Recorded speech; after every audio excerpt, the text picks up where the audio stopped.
right, Joe Baker in the house. I'm in your house, actually. We're in your very nice paneled Moncks Corner, South Carolina office with windows. I only say that because it's like so cool in comparison to the last office. The last office was great too. But I'm so excited you took some time this morning to meet with me. I know you love things like this.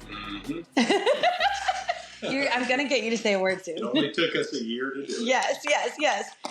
So tell everybody a little bit about what you do.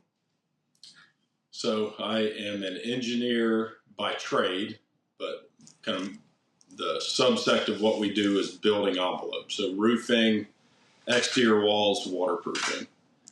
So design investigation, Mary, my wife, when she asks or tells people, he deals with water coming to buildings. That's what our expertise. I did ask your wife one time what you did. And then I don't know. I'm pretty sure she said you're going to need to ask him. Yeah. Building envelopes it makes sense once you explain it. But how did you get into that? Did you wake up as a child and say, building envelopes, that's what it is?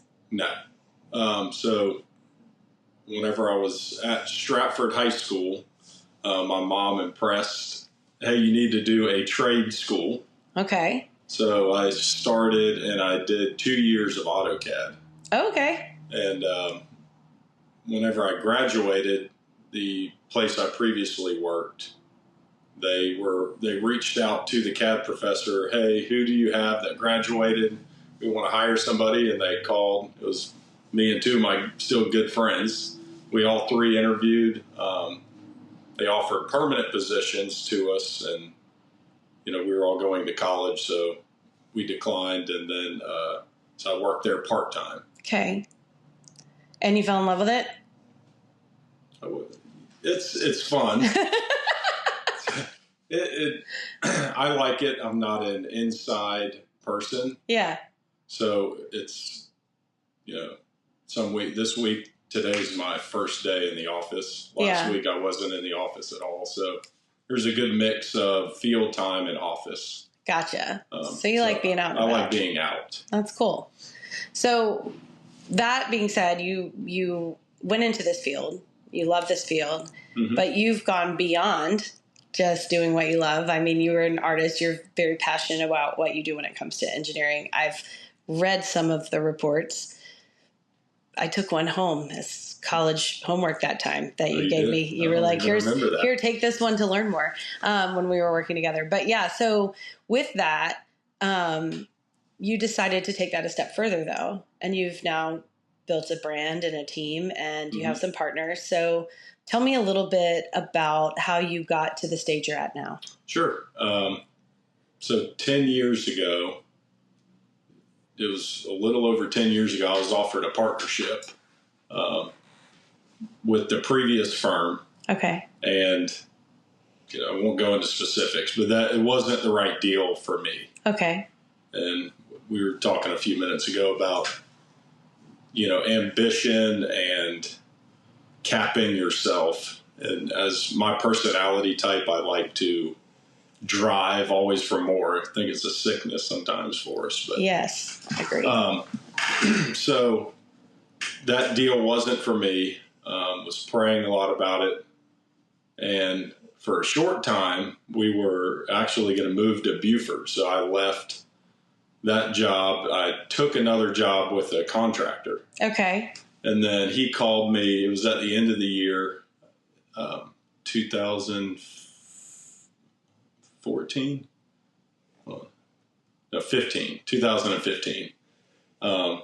So I was leaving that previous firm the end of 2015. I took a job with the contractor. Yeah. And he called me and he said, hey, I have a federal job where I need one of your certifications. Didn't you say you opened up an engineering company during that kind of 6-month process transitioning out of that previous employer? Yeah. I opened up an engineering company. I couldn't technically be open until I left. Yeah. That's the way engineering works. But I kind of wanted to check all the boxes because I didn't know where I was going. Have everything in place in case. I interviewed with our competitors, other firms. Sure.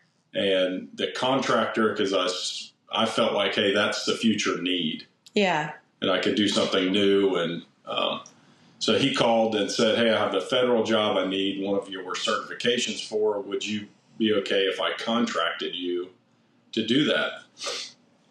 I was like, sure, that'll work. And he said, it's about 3 months, 3 or 4 months. It lasted, I think, 5. And I got a call while I was doing that for him from a few customers, and they're like, hey, would you be open to doing this? Yeah. A couple more jobs. In that 4 to 5 months, picked up about 10, 12 more jobs. Gotcha. So then I was like, man, maybe I should just take a for run like hanging out a shingle, setting up the Yeah. business. That's great. So, and I did, the guy I accepted the job with, I did talk with him and was like, hey, people are asking me to do these things for them. Yeah. What's your thoughts? And he's like, do it. And then that was a horrible conversation I remember calling him. He was at his kid's baseball game, I think. He's graduated college now, but, and I was like, sorry to tell you, man, I think I'm going to have to take a shot. Yeah. At doing my own thing. So see how it goes. Mm-hmm. Yeah. So then I worked by myself for about a year, and then I was doing a job in Charlotte. Okay. And I was driving back one day, and I called Chris, who I'm my business partner now, and I was like, hey, you want to have lunch? Because he's in Columbia. And he said, hey, he told me during that lunch they were thinking of expanding to Charleston. Oh, gosh. He's like, would you consider it? And it kind of when went opportunity against, is flying at your face. Well, it went against. I was like, I want to run the show, but I didn't really have the tools. Gotcha. Because I was 27 at the time, and I was like, maybe this is a good thing. So again, we prayed about that and felt like this is the direction that I should go. So came on as a small partner. Yeah. And then it's grown since then. That's really cool. So you said you prayed a lot about those decisions, and you made the conversation about saying you had to take your own shot very calm, very easy, but you said it wasn't easy. How did you prepare for that mentally, to have to say, I'm taking the step away to do this? So Miles is about to be 10. So that was right. He was 6 months old jumping out on my own. Man. So it was not, it was very somebody's scary. listening they're listening because they want to. Yep. But they're scared. Oh yeah. It was scary, but if I'm going to bet on it, I'm not a bettor. I'm not a gambler. Sure. Myself, 100%. I'm good with that. So, all in. Yep. All in. I feel comfortable betting on myself. And it was we were at rough times. Yeah. So you find your weaknesses very quickly. Sure. Because you're doing everything. How did you protect your marriage in that season? I don't even remember it, truthfully. That might be a better question for Marianne. In that time in life, you're just trying to survive. Yeah. So with little ones and trying to figure out how to be parents. And, I didn't tell Marianne a lot. Yeah. Because I did initially, and then she stressed about it. And then I was like, I'll just hold on to it because it's not worth her stressing too, because this needs to be my de-stressor whenever I come home. Gotcha. So have I neglected her? Absolutely. I still don't think I meet her. Buy her flowers on the way home today. Oh yeah. Yeah. So you went on, had you met the other partner before? Like when you talked to Chris? Yeah. I knew him, but I wasn't close with him. But Chris and I had worked together at ADC for, my whole time I was there. He had moved to Chapin. Oh man, his daughter's, she's a sophomore, junior in college. She wasn't but like 2 or 3. Oh wow, time, yeah. So 18, 20 years ago. So, but I worked with him in Charleston, and then, he was at ADC Columbia for. So since they were working together and they were expanding, and you're here and they're there, how do you maintain a healthy partnership? Because there's 3 of you, which is... So Jeff isn't here anymore. It's Daniel now. I think we are all, thankfully, our positives and negatives kind of balance each other. Yeah. So we shoot each other straight, which we rip each other apart. Yeah. But we know it's just like a marriage. I'm not saying it with the intent to hurt them, but we got to get it out. Absolutely. So how long have y'all been, the 3 of you, Daniel, Chris, and you've been partners? 7 years maybe. And then you guys do some really healthy things to get regular time, even though you're geographically not in the same place. So talk a little bit about what y'all do as partners to connect and make sure everybody's on the same page. Sure. I mean, we talk regularly, daily on the phone. We talked before this about, I did talk with them today. We kind of have a rule on Fridays, don't talk to each other. That was my rule. I think that's a great rule. We're exhausted. I'm exhausted. And so don't talk on Fridays. Because I'm more emotional, and it's not good to say everything. So I needed to hear that. That was for me. Yeah, we talk often, and work and personal, and we have a good relationship with all everything, because I think we talk so frequently. I mean, we have to have quarterly meetings. I think we try to meet maybe once a month. Yeah. And then we try to take a yearly trip. Y'all do a yearly trip. You have quarterly meetings where you meet off-site of both offices. Yep. And then the monthly meeting, do you do that at one of the offices, or do you do that off-site as well? It depends. You go to your hideout? We met 2 weeks ago, because I went and looked at a job in Fort Mill with Chris. He was like, hey, this is more up your alley. Yeah. And then it's like, all right, Daniel, let's meet. We met at his house on the way back. So you're also finding ways to still leverage each other's knowledge base for projects based on your skill set too. Oh yeah. And that's more done. I ran into something this week that I'd never seen before. Yeah. A specific deck type. And I called Chris. I said, have you ever seen this? And I described it to him. Like I did 10 years ago, and then he sent me the stuff on it. Oh, that's cool. Well, and beyond that, you now have a team. So it's not just 3 engineers running around doing these projects. Talk a little bit about how y'all built a team. I know one thing we've talked about in the past is, as an engineer, you've got a lot of technical skills. So when it goes into managing people, that comes with a whole different set of things to deal with. I didn't say that. I didn't say that. We all have strengths, and I'd say Daniel's is, running people, putting kind of the operations. He is awesome at it. Yeah. And creating those processes. So I try to mimic what he does. Sure. Tell me what you do, because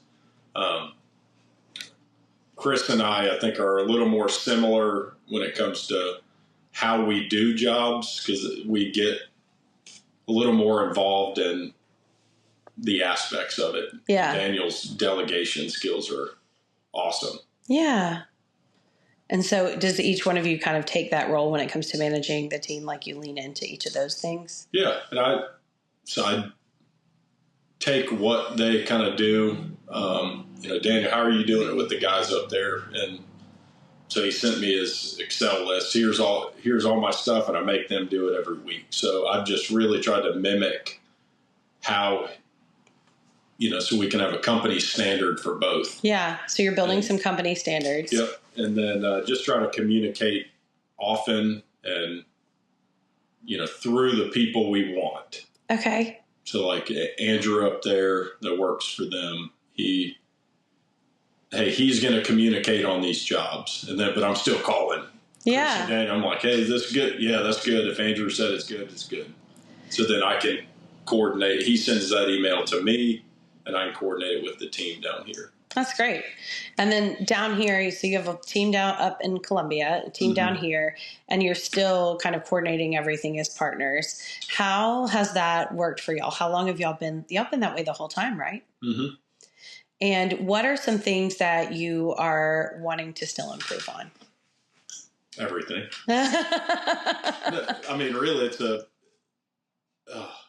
it's a moving target that no one should ever hit, I feel like. Because if you're like, all right, we're done improving, yeah, then you're going to get left behind. So technology nowadays is nuts. So you know how things are improving, so everything can always be improved on and processes. So we're looking at, like this year, that's one of our big things. How do we improve, and being a service-based business, how do we decrease the amount of time it takes on all the tasks we do? So we're creating guides and templates and best practices. Yeah. Shut up. Someone told us about that. Oh, that's so great. That's so great. What are you hoping to personally develop in the next year for yourself? Like what are you working on in yourself right now as a leader?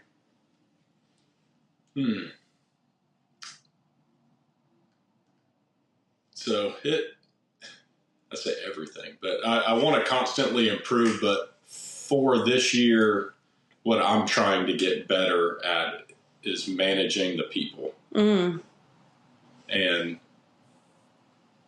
that's very difficult. Everybody has a different personality, so you kind of have to manage each person while we try to stick to standards across the company. Hey, here's our standard. Here's what we want done. But everybody is different. Yeah. So I'm trying to get better at learning the people, learning what each person needs. Thank you. That's not my personality. That little, encouragement to me means nothing, but for some people it means everything. Your team reached out to me the first time you did that. Oh. Yeah.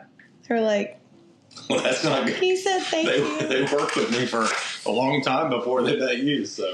They were specific, but you were specific. Trying to. Like, it's not like you do a good job. It's like that thing that you did was great. Well, someone told me what I stunk at. Nah. How does your faith come into play? Because you are someone who leads Faith Forward, and you serve in your church, and you're really active in your faith with your family. How does that come into play when it comes to managing the team or making the business decisions? I probably need to lean on it more. Yeah. Business decisions, that's something let's pray about them, because they're, if they're big decisions. And all of your partners are believers. You're all believers. I don't think Daniel is. We're working on him. Working on him? Yeah. Got it. So, and he even said, anyway, I won't get sidetracked. Yeah. So, what was the question again? Oh, how does your faith come in? Okay.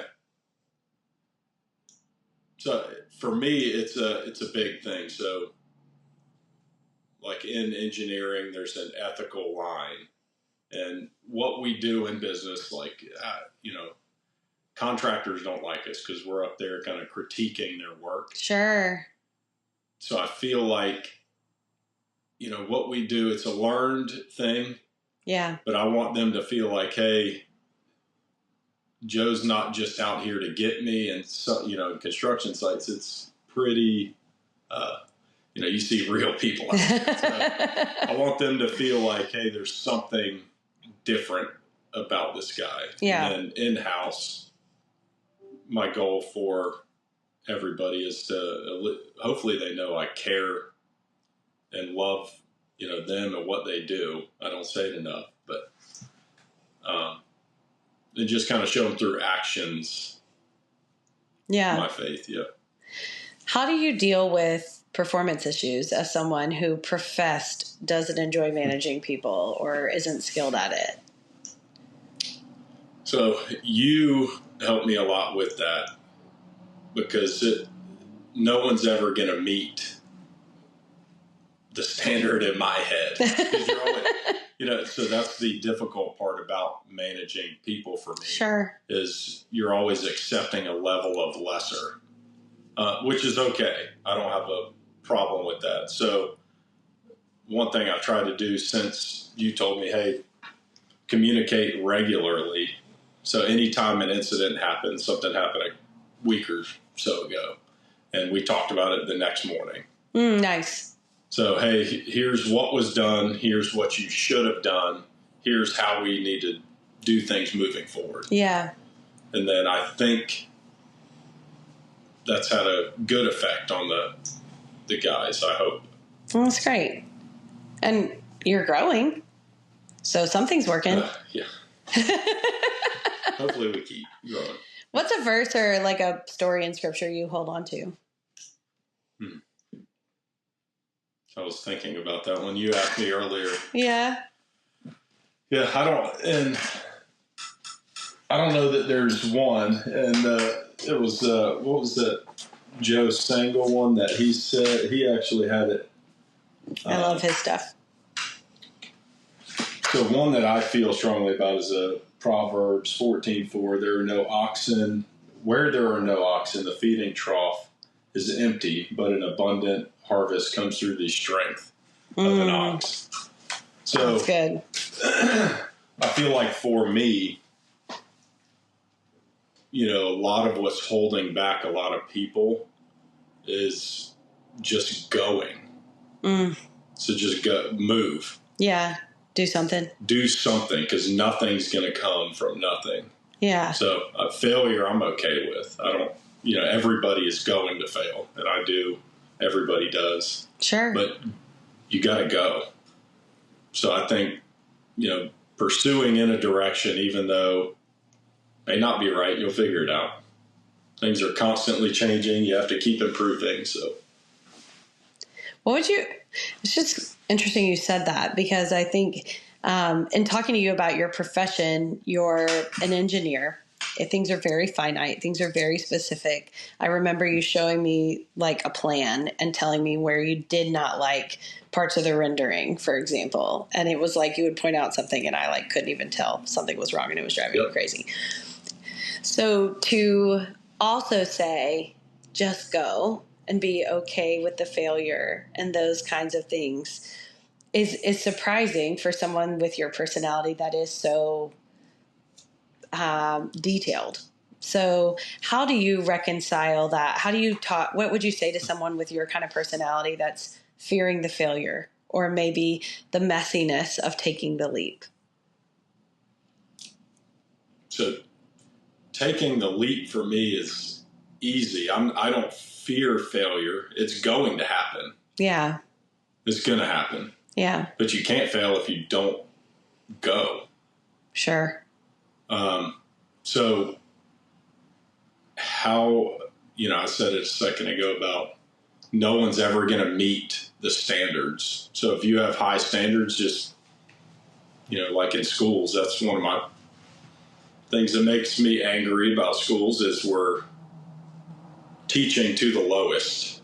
And you look at all the other countries in the world and they know 5, 8 different languages, and they just seem so much smarter, I think, because their standards are so much higher. So set a high standard and shoot for it, and you may not hit it, and that's okay. We haven't talked about that yet. Schools. So you didn't have enough going on building this company, and a couple years ago, you threw your hat in the ring for the school board. Mm-hmm. Tell me a little bit about that. What did you feel like God was saying to you? Yeah. So I talked to the superintendent the other day, and I told him, I was like, I don't know what God wants me here for yet. So I don't know, but someone called, and I didn't know it was that close to the sign up, but they said, hey, I know they're looking for somebody to run for school board in District 3. That's where I am. Okay. And they described the kind of person who they're looking for. Yeah. Strong-willed, outspoken, and we thought about you. You kind of checked all those boxes. Would you be interested? And I was, no. I was like, no. Nope, I'm good. And I was like, I'll think about it. We'll pray on it. So I was reading at the time Joshua. Okay. And it was right before he went in the promised land. He's like, I see all this stuff. Yeah. And I don't want to go. And he's basically saying, go. Yeah. And Marianne, someone came over to my house and said, hey, Joe, have you, what are you doing? I was like, I don't know. I'm waiting. I don't know what I'm going to do yet. Yeah. Like, calm down. We're praying about it. I didn't know I had to sign up the next Monday if I were going to do it. Oh my gosh. So you had like so it was a like week. the week before. Yep. Like, don't, God didn't want you to have time to talk yourself out of it. Hey, I have no idea. That's really funny. Okay. So yeah, it was a week's worth of decision. And then Marianne bathed the kids before I got home. Yeah. And she said she heard in the bathroom, go. She's like, looked around kind of, who said go? And, she's like, heard it twice audibly. And I was like, I want to hear, how you hear it? I want to hear that. It's not fair. Yeah. So the person came over to the house and was like, Joe, what are you going to do? I was like, I don't know. Like, calm down. We're praying about it. I was like, I'm just waiting to hear go. Yeah. And then the person left, and then Marianne was like, I got to tell you something. And then she told me she audibly heard go, and I was like, crap. Well, I guess we're going down this road now. Yeah. So. And you're on your second term. Or is it your second? Second, yeah. Because the first one was a 2 years. So that started me down that path of, all right, well, I guess I'm going to go do something else. What would you say to someone who, struggles with how to serve or give back, especially as an owner? Because, even when you and I were trying to schedule this, there was like so much laughable calendar management. So what would you say to someone about that? Because that is a hard tension. And I know as an owner, I used to be like, you don't know what my life is like when you're asking me to do these things. Like, I just, in my mind, I couldn't possibly. And I remembered wrestling with that tension. So how do you speak to that, to other people? So how do I speak to that tension of just taking the time to do things like give back? School board's not super profitable as an opportunity. Like, so specific to the school board? Well, in general, like when, as owners and C-suites, it's hard to make that time. And I think we have a lot of good reasons, but why for you? Why does it matter? So everything can be done. You just have to prioritize it. So I think that's specific to the school board, I really prioritize. I have to. And then if you just watch the first few minutes of the meeting, I come in there. That's what I tell them every time. Like, I'm coming in hot, because I'm usually, it starts at 5:30. I'm rolling in 5:29 in 30 seconds. Look all frazzled, and people are normally fixing my collar. And but you're in your seat. You get there. I make it there. So it's really prioritizing, and for me, serving, it's not something I want to do. It's something you have to do. Yeah. And I don't, that's the bad part about politics. And school board shouldn't be political. It is a little bit. But if great people wanted to serve, you wouldn't have, what you have. The problems. Yeah. Yeah. And everybody wants to yell about everything and not serve. That's such a great point. So I want to yell about, so I don't. I kind of being behind the scenes. I understand now the people only see, maybe a third of what the truth is. It's all happening outside of the meeting. And you want to tell people, hey, here's Yeah. But not everything is best to say. Yeah. Unfortunately. Stewarding information is also a complicated walk when it comes to those types of roles. Yep. Yeah. And now with the internet and Facebook, and people twist. Yeah. Everything. Y'all's meetings are they on like streamed? Mm-hmm. Yeah. Oh, so we can go to Berkeley County School District and watch you in action? Sure. I wouldn't recommend brush your hair next week for the meeting. Yeah. No, I'm kidding. Don't look so frazzled.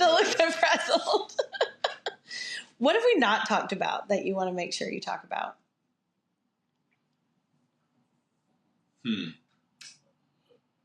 Well, you asked her, what am I trying to work on personally? One of my other personal goals, take time for me this year. So it's easy for people with, we have similar personalities. We do. Hey, yeah. I want to go out there and get after it. I want to do everything. You need that margin. Like, I need some now. Where I told Marianne, I was like, I need some time for me. Yeah. So taking time to recharge, because your productivity is going to be affected by your exhaustion.